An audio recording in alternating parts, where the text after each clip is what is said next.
Ciao Juventini, Alberto here, and I've got all this morning's news surfacing around Juventus. Paul Pogba is a break from Juventus inevitable. We'll take a look at the latest details of that scenario, and one detail that has me absolutely furious in regards to the Paul Pogba situation. But we also take a look at two names who could be targeted by Juventus in life after Paul. Contract extensions. Contract extensions are set to come down for a list of players at Juventus. We'll go through that list, what it means for Juve on the books, and one name that is very surprising to see on that list already this early on in the season. And the books, they get finalized. Is Juve still up for sale? We'll take a look at that. And the Club World Cup coming in the summer of 2025. Is Juventus going to be a part of it? Like the video, subscribe to the channel. This is the AJC. Let's rock. We're going to kick things off with the books that are being finalized today. Yesterday we talked about it. We knew it was going to come. It was going to be a deficit, but still a positive in the grand scheme of things because we're coming from a negative 239 million deficit.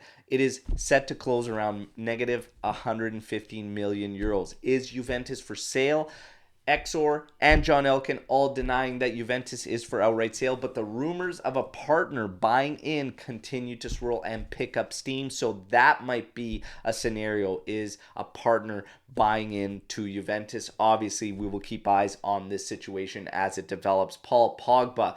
So the latest reports are that the break between Juventus and Paul Pogba is inevitable. The chances of Paul Pogba coming through this scenario unscathed are slim to none, which would give Juventus the opportunity to break out of this contract. However, there's also some other details and rumblings coming through from this that Juve would look to keep the relationship in strong order with Biamenta, Paul Pogba's agent, and she is part of Mino Raiola's agency. They want to keep the relationship in good form, so Juve could look at striking a deal with Biamenta and Mino Raiola's agency to break free from Paul Pogba. This, for me, is absolutely ridiculous, okay? How on earth, in this situation, is it up to Juventus to make things right? They have worked to provide us a service with their player, and the service has not been able to be provided, all right? Last season, Paul Pogba refused the recommendations from Juve's medical training staff on surgery. I don't fault him for that. However, again, decision made upon his accord and whatnot. Now you fast forward to this season. Last season, he couldn't contribute anything, barely even played. This season, again, starting to make cameos and whatnot, and then this hits. Taking substances without actually checking with Juve and their staff, incredibly irresponsible and whatnot, and now you find yourself in these circumstances. It is by no way, means, shape, or form up to Juventus to make things right. And I hope they are not actually considering striking up a deal. If they have just cause, break the contract. I like you, Paul, okay, but this has been an absolute nightmare, and it is not up to Juventus to make things right. If anything, it should be the agency trying to make things right with Juventus.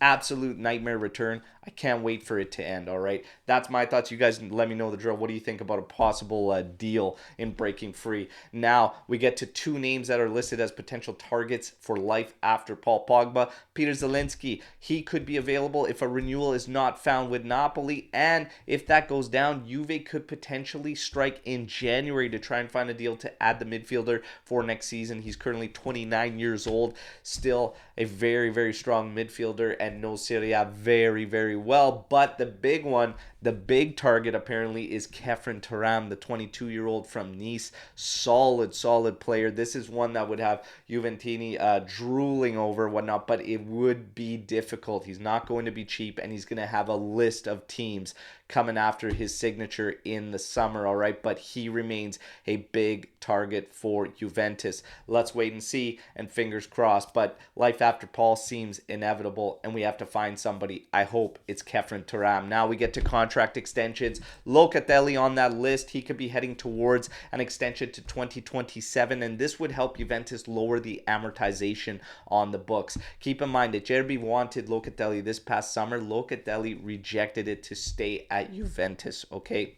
This guy's quickly becoming a leader, and the performance we saw against Lazio needs to find continuity at that level, but he is definitely well respected and loved around Juventus, and I look forward to many years of him being a stalwart for us in the midfield.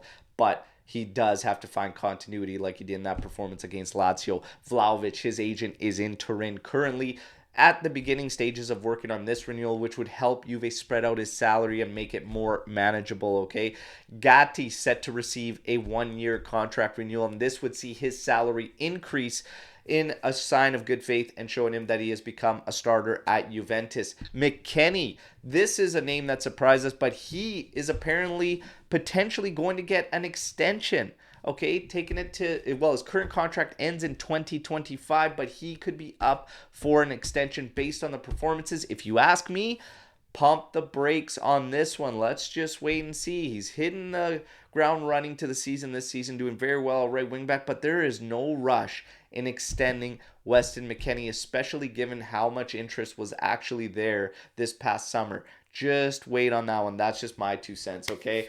But you guys know the drill. Let me know what you think. Club World Cup, summer of 2025 coming. There's going to be 12 teams submitted from Europe. The last 4 Champions League winners and then 8 other teams. Each country will have 2 representatives in there, and right now for Italy it is Inter and Juventus, because Juventus is second highest on UEFA rankings. However, that most likely is set to change because we are not in European competition this season. So look for Juve to potentially miss out on the Club World Cup in the summer of 2025, and that would be a big miss for Juve in terms of exposure, in terms of money drawn and everything. So again, we can only wait and see and hope these others do abysmally in Europe, but it probably won't amount to much. They'll probably get the points they need to pass us in the coefficient for the UEFA rankings, is what it is. Now, obviously, Champions League kicks things off today, and everybody asks, well, who you supporting, who you supporting? Look, all I'm going to say is let the Italian teams go extremely far, very far, and let them beat and batter themselves in going that far, but ultimately not winning it and letting that help Juventus take the Serie A title. That's how I feel. But that's your news break to today, everybody. All right, I'll be back tomorrow with another one. Let me know what you think about all the news you just heard in the comments. Can't wait to mix it up with you. Till tomorrow's video. Fino alla fine. Forza Juve. Ciao tutti.